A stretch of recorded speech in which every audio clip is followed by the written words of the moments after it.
Schrader, and I live at Cedar Trails in Freeburg. And I'm going to read a book. The name of it is Henry's Freedom Box. Henry Brown wasn't sure how old he was. Henry was a slave, and slaves weren't allowed to know their birthdays.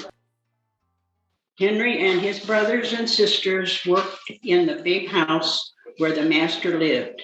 Henry's master had been good to Henry and his family, but Henry's mother knew things could change. Do you see those leaves blowing in the wind? They are torn from the trees like slave children are torn from their families. One morning, the master called for Henry and his mother. They climbed the wide staircase. The master lay in bed with only his head above the quilt. He was very ill when he beckoned them to come closer. Some slaves were freed by their owners. Henry's heart beat fast. Maybe the master would set him free. But the master said, "You are a good worker, Henry. I am giving you to my son. You must obey him and never tell a lie." Henry nodded, but he didn't say thank you. That would have been a lie. Later that day, Henry watched a bird soar high above the trees. Free bird, happy bird, Henry thought. Henry said goodbye to his family. He looked across the field. The leaves swirled in the wind. Henry worked in his new master's factory. He was good at his job. "Do not tear that tobacco leaf," the boss yelled at his new boy. He poked the boy with a stick. If you made a mistake, the boss would beat you. Henry was lonely. One day he met Nancy, who was shopping for her mistress. They walked and talked and agreed to meet again. Henry felt like singing, but slaves didn't dare sing in the streets. Instead, he hummed all the way home. Months later, Henry asked Nancy to be his wife. When both their masters agreed, Henry and Nancy were married. Soon there was a little baby, then another and another. Henry knew they were very lucky. They lived together even though they had different masters. But Nancy was worried. Her master had lost a great deal of money. "I'm afraid he will sell our children," she said. Henry sat very still. Henry worked hard all morning. He tried to forget what Nancy had said. His friend James came into the factory. He whispered to Henry, "Your wife and children were just sold at the slave market." "No," cried Henry. Henry couldn't move. He couldn't think. He couldn't work. "Twist that tobacco," the boss poked Henry. Henry twisted tobacco leaves. His heart twisted in his chest. At lunchtime, Henry rushed to the center of town. A large group of slaves was tied together. The owner shouted at them.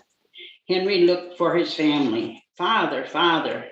Henry watched his children disappear down the road. Where was Nancy? He saw her the same moment she saw him. When he wiped away his tears, Nancy too was gone. Henry no longer sang. He couldn't hum. He went to work, and at night he ate supper and went to bed. Henry tried to think of happy times, but all he could see were the carts carrying away everyone he loved. Henry knew he would never see his family again. Many weeks passed. One morning, Henry heard singing.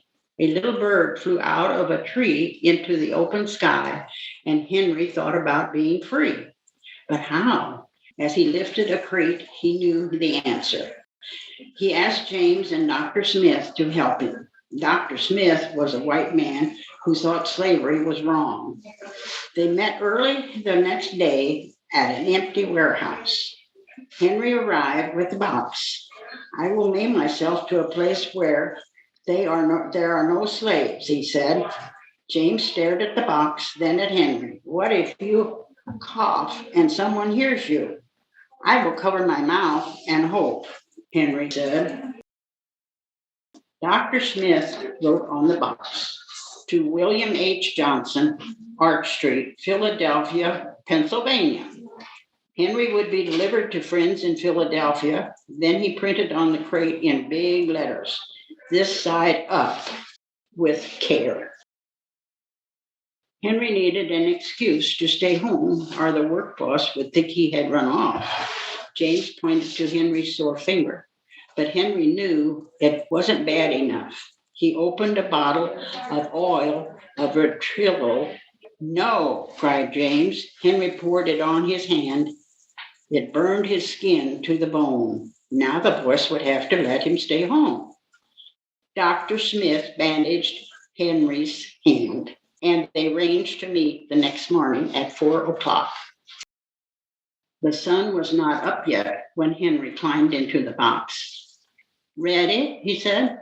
James nailed down the lid. Dr. Smith and James drove to the station. The railroad clerk tipped the box over and nailed a paper to the bottom. Dr. Smith begged the clerks to be careful, but they didn't listen. They threw the box into the baggage car. Hours passed. Henry was lifted up and thrown again, upside down. He heard waves splashing. This must be the steamboat headed for Washington, D.C. The ship rode smoothly, but Henry was still upside down. Blood rushed to his head. His face got hot. His eyes ached. He thought his head would burst. But he was afraid to move. Someone might hear him. "I'm tired of standing," someone said. "Why don't we just move the box and sit on it?" said another. Henry held his breath. Could they be talking about his box? Henry was pushed. The box scraped the deck. Now he was on his right side, now on his left side, and suddenly, right side up. "What do you think is in here?" said the first man.